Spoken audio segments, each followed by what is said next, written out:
This Notebook LM video dives into how the metaphor of the shepherd and flock shifted from care to control after Christianity aligned with the Roman Empire.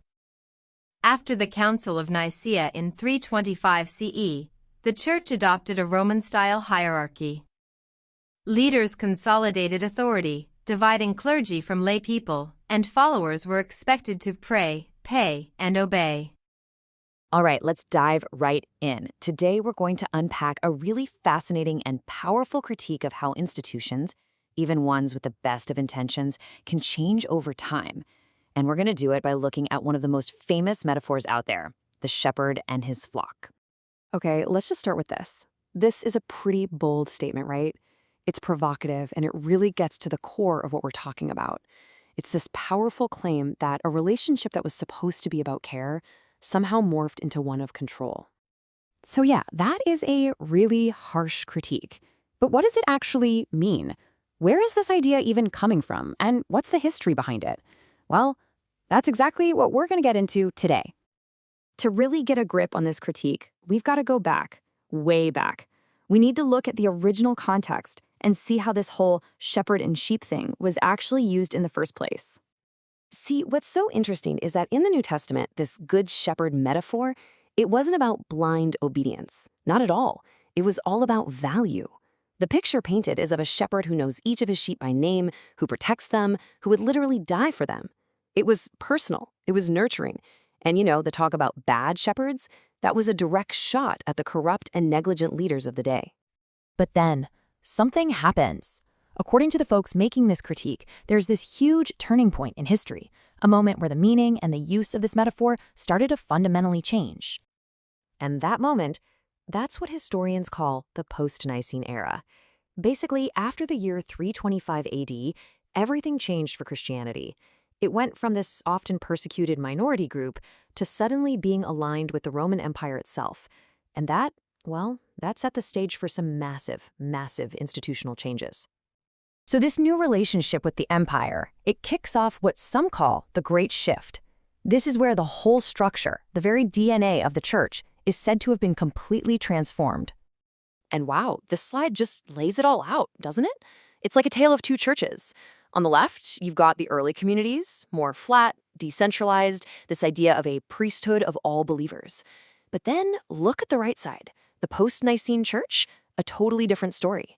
It becomes this top-down hierarchy, a lot like the Roman government, actually. And you get this huge split between the professional clergy and, everyone else, whose job was often boiled down to just pray, pay, and obey. So you have to ask, right? How on earth does a grassroots movement turn into this massive, rigid institution? Well, it seems to happen in steps. First, it gets cozy with the empire, which gives it secular power. Then, it starts to look and feel like the empire, adopting its structure. Then ministry stops being a shared calling and becomes a professional career. And finally, boom, you've got this formal divide between the pros and the regular followers. And here is the absolute key. This new class of clergy, they ended up with all the power. Exclusive authority over what to believe, how to worship, the rules of the church, everything.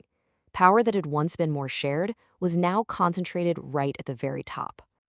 So, with the entire structure of the church turned on its head, you can probably guess what happened to our metaphor.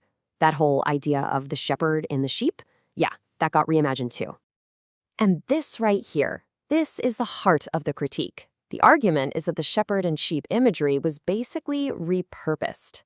It stopped being primarily about Jesus and his individual followers.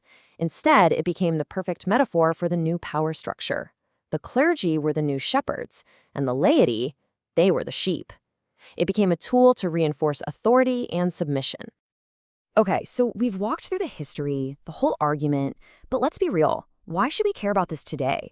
What makes this more than just some old, dusty debate? Because the big takeaway here, it's not just about church history. Not by a long shot.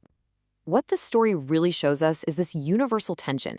That struggle that pretty much any movement has between its amazing founding ideals and the messy reality of becoming a big organization. It's a story about power and how power can reshape an original message. And these exact same conversations about balancing authority with community, they are happening right now in all sorts of organizations, religious and secular. And that's really what I want to leave you with. It's the million-dollar question. How does any movement, and I mean any movement, start out with these pure revolutionary ideals and then manage to grow and get organized without losing the very thing that made it special in the first place? It's a fundamental challenge, and there are definitely no easy answers.